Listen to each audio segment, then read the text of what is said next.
क्यों होता है दलित महिला के साथ उत्पीड़न? क्यों होता है दलित महिला के साथ रेप?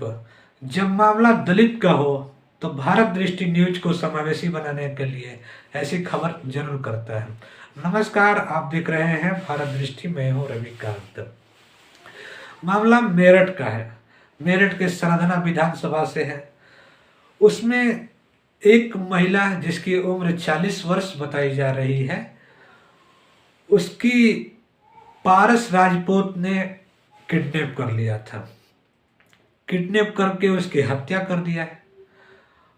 हत्या करना तो एक बात थी, सवाल ये भी है कि उसकी 20 वर्ष के नौजवान लड़की का किडनैप कर दिया, तो मामला और भी गंभीर हो जाता है। तो क्या किडनैप की कोई संस्था चल रही है? क्या किडनैप की वहां कोई गिरोह हो चली है वहां पे? क्या ऐसे कौन लोग हैं जिनका मनोबल इतना बढ़ा हुआ है कि एक एक करके लगातार इस तरह की घटनाओं को अंजाम दे रहे हैं? वे खास वर्ग से हैं या खास जाति से हैं, ऐसा मैं नहीं कह रहा हूँ, विपक्ष कह रहा है। आइए उसकी पड़ताल मैं करता हूँ और देखता हूँ क्या है। तो सरगना विधानसभा से महिला की हत्या हो गई, उसके किडनैप हो गए। वो पारस राजपूत उसका नाम बताया जा रहा है। ऐसे में जब वह राजपूत है और दलित है तो मामला तो चर्चा में होना बिल्कुल स्वाभाविक है। इसलिए कि एक वर्षों से शोषित पीड़ित महिला दलित, जिसकी कोई कल्चरल हेजेमनी नहीं है, कोई सांस्कृतिक विरासत नहीं है, धर्म की और सभ्यता के आड़ में उसकी अठन्नी भर भी कीमत नहीं रही। ऐसे में जिसकी कीमत रही उसको रुपये के समान नहीं बल्कि मच्छर के समान कुचल देने का ताकत रखते हैं और ऐसा करते भी देखे जाते हैं। यही हुआ। प्रदेश में बैठी योगी सरकार 2017 से लेकर अब तक अपने बुलडोजर कार्रवाई की वजह से कानून व्यवस्था दुरुस्त होने के दावे कर रही थी। ऐसे में मेरठ की खबर से ये मालूम चलता है कि उसके दावे में कहीं न कहीं कमियां रह गई हैं, और कमियों को गंभीरता इसलिए बढ़ जाती है कि जो आरोपी है वो योगी जी के स्वजाति का है। ये लगातार इस तरह के सुनने के लिए मिल रहे हैं। हाल के दिनों में देखें तो योगी जी के सजातीय जो लोग हैं उनके ऊपर कोई कार्रवाइयाँ नहीं हुई है, किसी भी तरीके के बुलडोजर एक्शंस नहीं हुए हैं। ऐसे में इसको राजनीतिक मुद्दा बनना बिल्कुल स्वाभाविक है। इसके तरह तरह के राजनीतिक संगठन हैं। भीम आर्मी है, आजाद समाज पार्टी है, राजनीतिक दल बहुजन समाज पार्टी है, समाजवादी पार्टी है, जिसने अभी पीडीए का नारा मजबूत किया है। उस पीडीए के नारे में डी बहुत इंपॉर्टेंट है, और इसी डी को लेके विपक्ष इसकी सरकार की घेराबंदी कर रहा है। विपक्ष के लिए सूट इसलिए भी करता है कि प्रदेश में बैठी सरकार की जो पहचान है किसी जाति वर्ग से आने लगी है।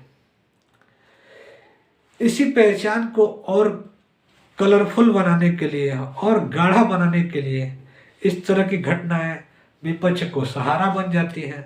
विपक्ष इसी मुद्दे का लाभ उठा रहा है।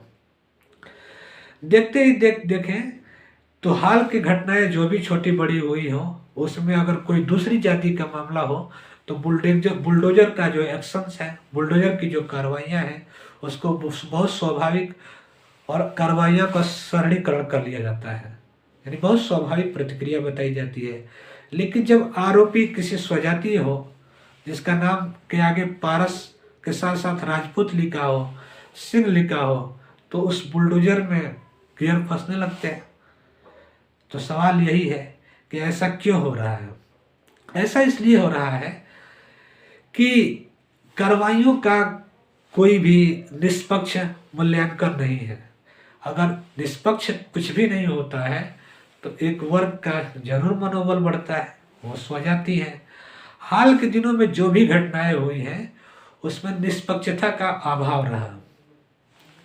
जैसे इलाहाबाद हो, बलिया में एक कोटेदार के साथ हुई घटना के साथ इस तरह के मामले हों, इसमें अनगिनत मामले हैं जिसको सीरियल वार गिनाया जा सकता है, लेकिन इस तरह की घटनाएं इस बात को बल देती हैं कि अगर एक जाति, वर्ग या किसी आइडेंटिटी से आने वाले लोगों के पहचान से अगर कोई कानूनी कार्रवाई नहीं होती है तो ये मामला कोई तत्कालिक नहीं बल्कि ये ट्रेंड बन जाता है, और हो भी यही रहा है।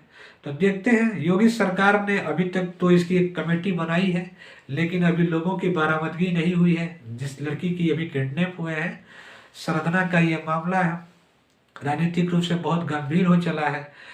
ऐसे में सरकार कब तक उस लड़की को बरामद करती है, इसके पीछे क्या कार्रवाइयाँ करती है, और जिसकी मौत होती है उसकी मुआवजा राशि कितने देती है, आने वाले समय बताएंगे।